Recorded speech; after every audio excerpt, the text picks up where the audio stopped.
ये पता नहीं सर, पकड़ी मोड़ पर गया था शाम के 7-8 बजे करीब में भुंजा खाने होने जाता था।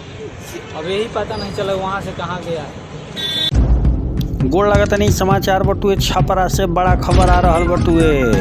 भूज ना खाए युवक के कहानी भइल खत्म, पुलिस जांच में जुटल। खबर का बटुए सब बताई भोजपुरिया समाचार, परिजन के बयान भी सुनाई भोजपुरिया समाचार। चैनल पर नया बानी तो अभी सब्सक्राइब करी, देखला के बाद शेयर जरूर करी। रिपोर्टर बानी कन्हैया कुमार सिंह जी। खबर विस्तार से जानी। मसरक प्रखंड क्षेत्र के नवादा पंचायत के इब्राहिमपुर नहर पे एगो फेड़ से युवक के मुअल देह मिलला के बाद पुलिस महकमा में हड़कंप मच गई। एह युवक के मुअल देह लाल छीटदार गमछा से लटकावल गई रहे।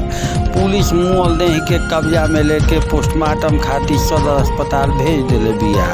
ओहिजे घटना स्थल से मुअल देह के भीरी साइकिल आ पाकिट में मोबाइल फोन बरामद भइल बा। एह संबंध में प्रभारी थानेदार आशुतोष कुमार बतैनी कि स्थानीय ग्रामीण के द्वारा यह घटना के सूचना मिलल।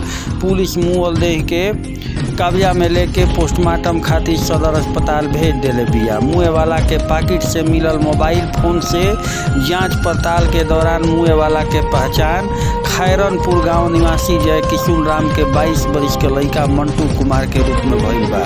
मुए वाला के परिजन के द्वारा आवेदन मिलते ही थानेदार बतैनी की कार्रवाई कइल जाई।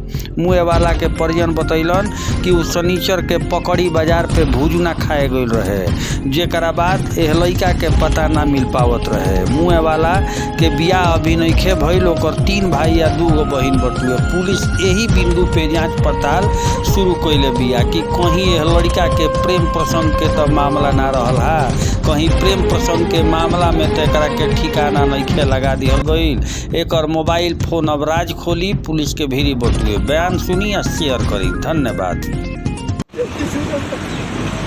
कब से घर से निकला है? सोचे कि जाता है खाने को लिए बकरी वकरी क्या होगा।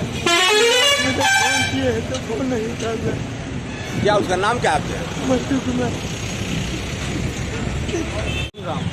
घर कहाँ है? खैरनपुर। कहाँ गया था ये पता नहीं सर, पकड़ी मोड़ पर गया था शाम के 7-8 बजे करीब में भुंजा खाने होने जाता था।